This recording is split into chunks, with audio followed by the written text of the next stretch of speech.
when real life things happen, like losing somebody that you care about, it helps you put things in perspective. And it's so easy for us to get wrapped up in the minutia of content creation, right? Things that are really, truly insignificant at the end of the day, but they're important. You get so wrapped up in your own life, in your own head. And I went through, I had a really rough 12-year relationship, a long time. And I say that because I was miserable for 12 years. And I had to do a lot of work on myself after that. And I'm getting to the right now at this very moment thing.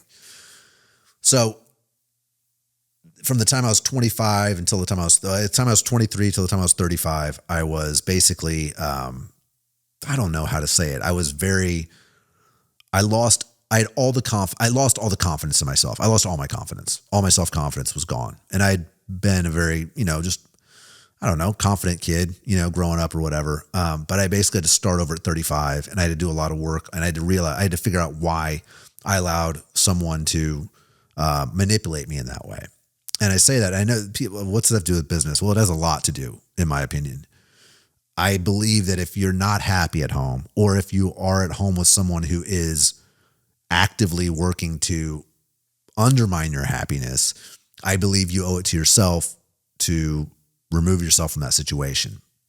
And I did. And it was the hardest thing I had to do, because I believed I won't be able to survive on my own, because I've been told that for 12 years. I'm going to starve to death, apparently, because I'm not smart in the traditional sense. It's something I was told. No one would ever hire me. I was told things like that. Right. So I believe, the worst part of it was, like, in hindsight, I look at it, I'm like, what the hell were you thinking?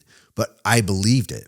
And those relationships, that's how they work. They didn't start out. I wasn't told that out of the gate, but at the end, it starts very small. And then by the end, you are believing things that are preposterous and insane. And I say all of that. Like I said, I truly believe you need to be happy at home, and home needs to be a safe space where you can truly be yourself and be supported by the people that are super close to you. Like my family, like my aunt and my uncle, rest his soul, like all of my aunts and uncles. And that was the thing. My family, I grew up surrounded by people that got along. We didn't have any, I don't say toxicity. We didn't have any in my family. It was very, hindsight, it was very unique and special. But when I was growing up, it's all I knew. So everybody, they all got along. Everybody got along really well. So, I say that because I talked about buying the house in Prairie Village. So I ended up going to Nashville to write songs. Like I said, didn't have any kids, got out of the relationship, and spent time in counseling, spent time in therapy, I read 1,000 books to try to figure out why the hell I was like letting this happen. And I was also, living the dream as far as playing music goes. But the great thing was I love my job. I just worked 24/7. Everybody thought I was, moving to Nashville, like you're like, oh, you're trying to be a rock star. It's like, no, I'm going to go down there and I'm going to write songs. And I was either writing songs, or I was driving to a gig, or I was performing a gig, or I was packing up, whatever. But it was in 2017 when I gave my notice. So I came back to Kansas City and I got my confidence back. I think I got my confidence back when I was like 38 or 39. So it took me like 3 years to kind of get back to the point where I was like, okay, you know what? I can handle life. It took me 3 years after 12 years of just having the life sucked out of me. It took me 3 years to figure that out.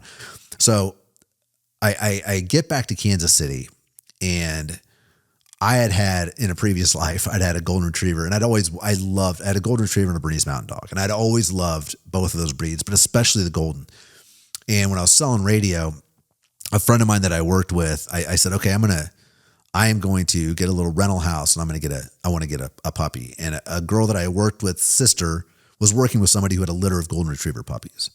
So I went and I picked out Nash. I picked him out from the group, and he is the best dog on the planet. I mean, I'm sorry if you have a dog, I'm sorry to tell you that your dog is not Nash, because Nash is the best golden retriever on the planet. And I remember it was after I was starting to work for myself, and I had just gotten to the point where I was doing okay. You know what I mean? I was finally, like, after just years of struggling and mentally just like, what the hell are you doing with your life? I was doing okay, and I'm out walking through my neighborhood with Nash, my new neighborhood in Prairie Village, where I'm looking around and I work for myself and my clients are great. I had a girlfriend at the time who was now my wife, who was awesome and is fantastic, and just everything that I'd always wanted, everything that I saw that my parents had, I now have. And I remember walking Nash, and I remember thinking, right now, at this very moment, life is perfect. And I thought about that, and now I think about it all the time.